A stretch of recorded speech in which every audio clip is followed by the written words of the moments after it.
Muito bem, e olha só quem nós temos aqui. Ela é uma acadêmica, uma imortal, grande escritora, a Fátima Giglioli. Seja bem-vinda, Fátima. Obrigada, Roberto. Mais uma vez, fico muito feliz de estar aqui para a gente bater esse papo. Muito bom. Olha, e ela está aqui por quê? Porque ela tem um evento extremamente importante que eu quero recomendar para você, que vai acontecer aqui no Sesc. Me fale um pouquinho desse evento, Fátima. Bom, o Sesc ele está com esse projeto intitulado Leia Guarulhos. Eles estão dando espaço para escritores da cidade. Então, todo mês, em uma certa data, eles recebem os escritores lá na biblioteca do Sesc, em Guarulhos, e normalmente um domingo, às 10 horas, né? Esse vai acontecer no próximo domingo, agora dia 28 de maio, e eu fiquei feliz porque eles me convidaram para estar lá para falar sobre o meu livro Código 303. Então é um projeto que leva escritores até lá para falar sobre diversas facetas do escritor, como que ele chegou a escrever, o que motivou a escrever, uma série de coisas que eles abordam a respeito do livro e a respeito da rotina do escritor. Me fale um pouquinho desse livro que você vai comentar lá. Bom, então o Código 303, ele um livro... Mostra para aquela câmera. Aqui, né? Um livro-reportagem, né? Que fala sobre o alcoolismo.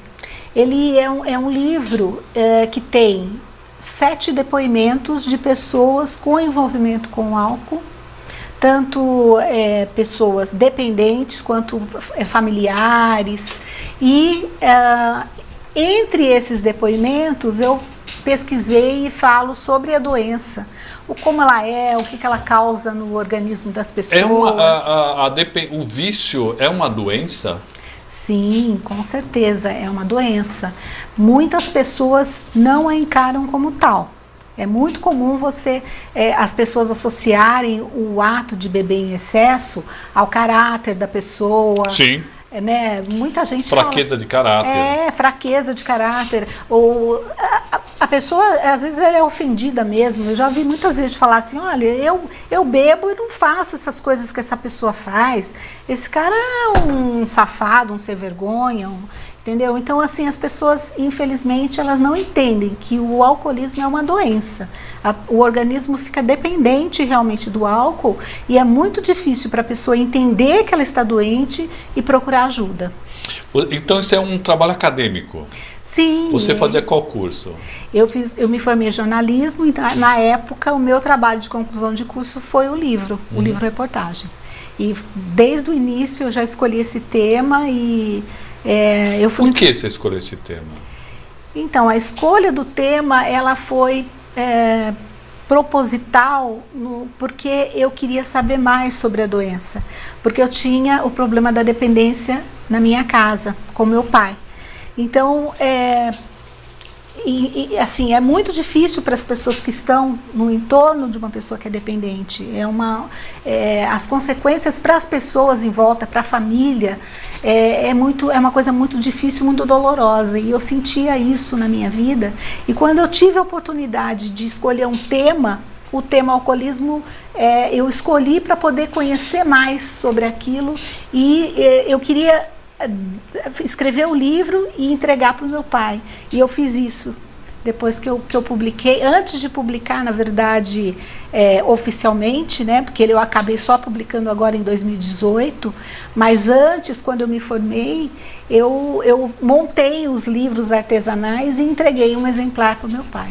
Quantas páginas? E por que esse código? Por que esse título? O título, Código 303. Bom, o livro ele tem 142 páginas.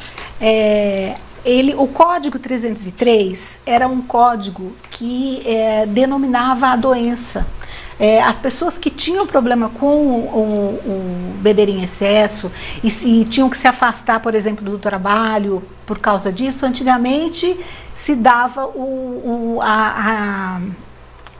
essa denominação. Se denominava, o Código 303 era associado em todas as guias. Por exemplo, quem me falou dele foi uma das pessoas que me deu o depoimento, que era uma professora que ela contava assim, na hora que ela estava contando, ela falava: eu tive muitos afastamentos do trabalho pelo Código 303. E aí que eu fui ver. Então,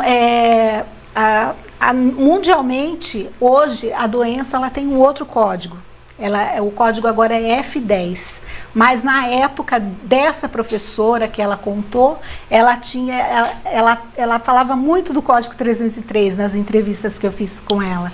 Então, e esse número acabou ficando na minha cabeça e eu achei interessante colocar como título. Dr. Nelson Júcio, viu? Dr. Nelson Júcio pergunta... para a colega de academia sobre o alcoolismo, o que o livro dela, diante desse tema, traz de conclusão e possível solução para se evitar ou se prevenir o vício? Dr. Nelson Júcio. Bom, agradeço a pergunta. Infelizmente, não há uma cura para essa doença. A ciência ainda não encontrou uma forma de curá-la, mas existe uma forma de controle. Então, eu acho que o primeiro passo é a pessoa perceber que ela está doente, né? Ela tem que perceber que ela precisa de ajuda e procurar ajuda.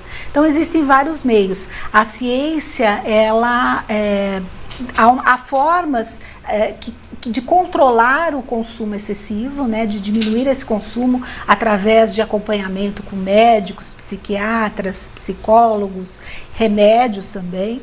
E há também a filosofia do AA, que é uma outra forma de você combater a doença, que é realmente a abstinência total. É a pessoa se envolver com a própria rotina do AA. E as reuniões em que eles participam ajudam os dependentes a ficar, eles falam, um dia de cada vez, né? Então, quando eles ficam 24 horas sem consumir o álcool, já é uma vitória para eles, eles vão ganhando fichas conforme eles vão ficando mais tempo sem beber. Porque realmente, o organismo sendo dependente do álcool, não há uma outra forma de sanar essa dependência. Ô Fátima, na verdade é só impressão minha, né? Não tem nada de estudo. Eu sempre tive a impressão que a bebida sempre foi uma muleta, de repente, para esconder outros problemas. Será problemas financeiros, problemas psicológicos, desilusões amorosas. É uma espécie de muleta. E antes de atacar a bebida em si, eu penso que seria melhor tentar descobrir por que a pessoa bebe. Penso errado ou não?